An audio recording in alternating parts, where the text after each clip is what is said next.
Jika ratusan ribu buruh yang kerap membuat penguasa tak bisa tidur nyenyak saja dapat dipukul mundur, bayangkan bagaimana nasib Anda yang mau melawan korporasi hanya dengan bekal hashtag atau save. Bagaimana dengan nasib orang-orang hilang? Bagaimana dengan nasib pelanggaran HAM? Bagaimana dengan nasib pendidikan murah? Dukunglah gerakan ini, bisa dengan ikut aksi di jalan, bisa memberi tepuk tangan atau memberi seuntai bunga ketika berpapasan dengan aksi mereka di jalanan, bisa membuat tulisan, membuat meme dukungan, membuat opini tandingan demi memagari gerakan buruh dari ujar-ujaran ngehe yang tak jelas tujuannya, kecuali kecemburuan belaka. Dukunglah. Dengan cara apa saja, apa yang sedang dipertaruhkan ini sungguh besar. Kalau buruh kalah, demoralisasi akan menjalar kemana-mana, apatisme akan melebar di mana-mana, dan tidak ada satupun yang diuntungkan kecuali pemilik modal besar dan oligarki kekuasaan.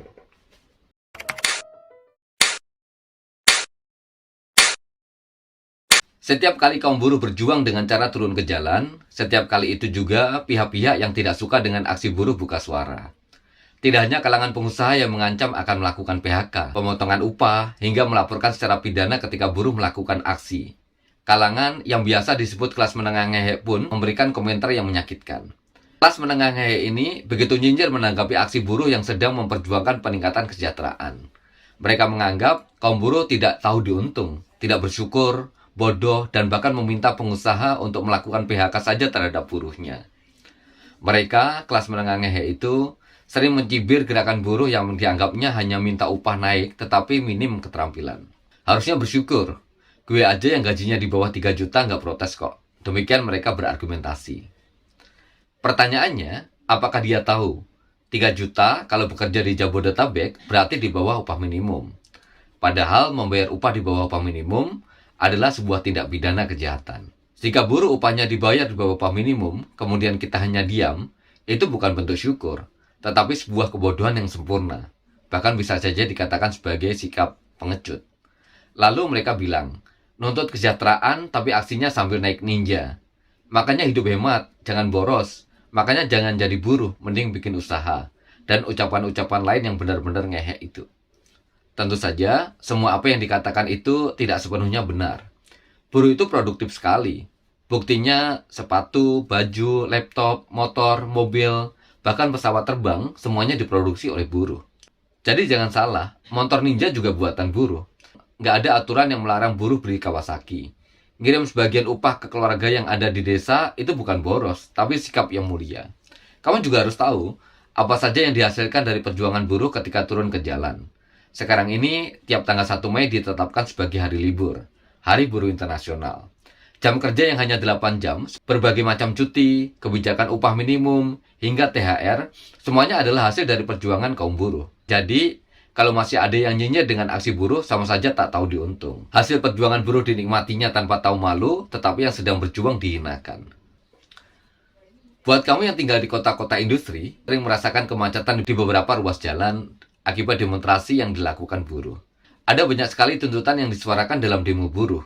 Mulai dari persoalan Omnibus Law, upah minimum, outsourcing, hingga PHK. Satu hal yang pasti, apa yang sedang mereka suarakan juga berdampak buat kamu, sebagai sesama buruh. Atau jangan-jangan kamu tidak merasa sebagai buruh. Menurut Wikipedia, buruh, pekerja, tenaga kerja, pegawai, atau karyawan, pada dasarnya adalah manusia yang menggunakan tenaga dan kemampuannya untuk mendapatkan imbalan. Baik dalam bentuk uang maupun dalam bentuk lain dari pemberi kerja atau pengusaha. Dengan kata lain, kamu yang kerja kantoran sebenarnya sama aja dengan mereka yang kerja di pabrik, sama-sama buruh. Lalu, apa sih yang diperjuangkan dalam aksi buruh? Banyak sekali, beberapa di antaranya adalah terkait dengan upah minimum. Bisa dibilang, ini sering menjadi isu utama yang diangkat ketika para buruh melakukan demonstrasi besar-besaran. Isu lain yang sering diangkat adalah jaminan sosial. Para buruh juga sering memperjuangkan poin ini di saat lagi melakukan aksi demonstrasi. Sebagai sesama buruh, sebenarnya kamu juga ikut merasakan dampak dari aspirasi para buruh yang melakukan demonstrasi. Kamu akhirnya mendapatkan jaminan kesehatan, jaminan hari tua, jaminan kecelakaan kerja, jaminan kematian, hingga jaminan pensiun. Soal hubungan kerja juga menjadi permasalahan yang disuarakan dalam aksi buruh. Mulai dari sistem kontrak, outsourcing, PHK, hingga kehadiran tenaga kerja asing yang dianggap menjadi ancaman para pekerja lokal. Belum lagi, 8 jam kerja yang kamu nikmati sekarang juga hasil dari perjuangan buruh. Ini adalah isu penting yang kemudian menjadi pencetus lahirnya May Day. Karena penetapannya terinspirasi dari kesuksesan aksi buruh di Kanada pada tahun 1872 yang menuntut 8 jam kerja di Amerika Serikat dan diberlakukan mulai 1 Mei 1886. Nah, kalau dulu tidak ada demonstrasi besar-besaran oleh para buruh, mungkin saat ini kamu masih kerja 19 hingga 20 jam per hari tanpa dihitung lembur. Makanya, berterima kasihlah pada buruh. THR alias tunjangan hari raya juga menjadi agenda perjuangan para buruh. Sama seperti UMK, buruh juga menuntut supaya besaran THR yang diterimanya memang sesuai dengan ketentuan. Ironisnya, di luar sana masih ada buruh yang tidak tahu soal hal ini. Tidak tahu berapa yang harus diterima, kapan waktu terimanya, apa yang harus dilakukan jika THR tidak diberikan. Masih berkaitan dengan kesejahteraan buruh. Persoalan cuti juga masuk ke dalam agenda demonstrasi para buruh. Sebut saja hak cuti haid, hamil dan melahirkan bagi perempuan, yang kabarnya masih sering dilanggar oleh beberapa perusahaan. Dan kamu tidak perlu capek-capek ikut demo untuk bisa mendapatkan semua itu. Gak usah marah, tidak ada demo pun kita juga biasa macet-macetan kan? Lagian, apa yang diperjuangkan buruh, diam-diam juga kamu nikmati. Ternyata para buruh di luar sana juga ingat sama nasib kamu sebagai sesama pekerja. Jadi nggak ada salahnya kalau kita mengucapkan terima kasih pada mereka. Apa yang sebenarnya dipertaruhkan buruh dalam setiap aksi demonstrasi? Saya meyakini buruh sedang mempertaruhkan hal yang jauh lebih besar daripada itu. Saya sangat yakin buruh berada di dalam gelanggang perjuangan demi mempertaruhkan seluruh masa depan rakyat kebanyakan. Jika perjuangan buruh kalah, dampak ikutannya bukan main-main. Anda bisa bayangkan, kelas yang paling terorganisir, paling luas jangkauan mobilisasinya, paling konsisten perlawanannya bisa ditekuk. Apalagi kamu, lebih mudah dikalahkan. Jika kekuatan rakyat yang bila meniatkan mobilisasi dirinya bisa mencapai puluhan ribu, ratusan ribu, bahkan pernah jutaan, dan menyebar di berbagai kota, lalu bagaimana nasib kekuatan yang lebih kecil atau bahkan yang masih pasif? Kekalahan buruh akan memberikan dampak demoralisasi yang tidak kecil. Di ganggang perkampungan, orang akan bilang, buruh yang melawan serentak saja kalah, apalagi kita. Orang-orang kecil akan tertimpa guncangan psikologisnya. Seolah-olah oligarki ini tidak lagi bisa disentuh, apalagi digoyang.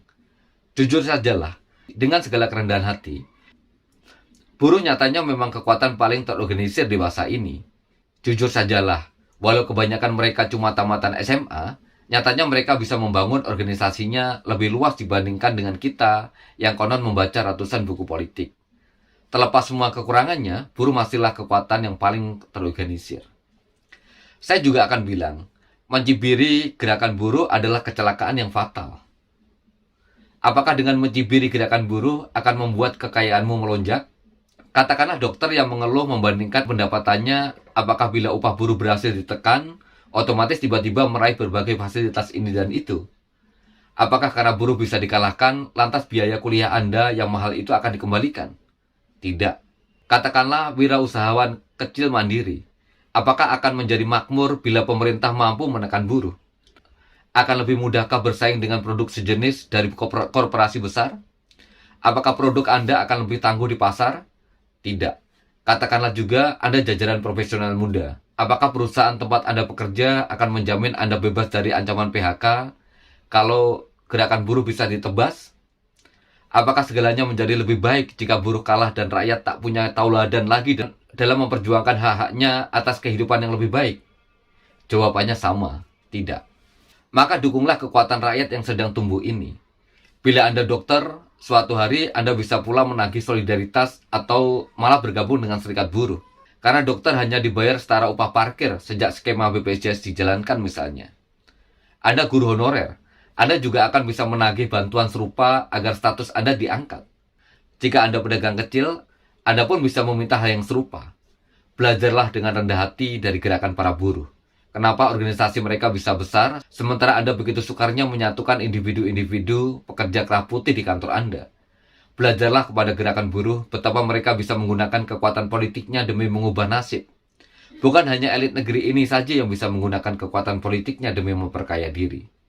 Jika ratusan ribu buruh yang kerap membuat penguasa tak bisa tidur nyenyak saja dapat dipukul mundur, bayangkan bagaimana nasib Anda yang mau melawan korporasi hanya dengan bekal hashtag atau save. Bagaimana dengan nasib orang-orang hilang? Bagaimana dengan nasib pelanggaran HAM? Bagaimana dengan nasib pendidikan murah? Anda akan menjaga ruang kebebasan berbicara hanya dengan seminar, FGD, atau lokakarya? Kalau itu yang ada dalam pikiranmu, kamu sungguh-sungguh sedang bercanda. Dukunglah gerakan ini, bisa dengan ikut aksi di jalan, bisa memberi tepuk tangan atau memberi seuntai bunga ketika berpapasan dengan aksi mereka di jalanan, bisa membuat tulisan, membuat meme dukungan, membuat opini tandingan demi memagari gerakan buruh dari ujar-ujaran ngehek yang tak jelas tujuannya, kecuali kecemburuan belaka. Dukunglah. Dengan cara apa saja. Apa yang sedang dipertaruhkan ini sungguh besar. Kalau buruh kalah, demoralisasi akan menjalar kemana-mana. Apatisme akan melebar di mana-mana. Dan tidak ada satupun yang diuntungkan kecuali pemilik modal besar dan oligarki kekuasaan.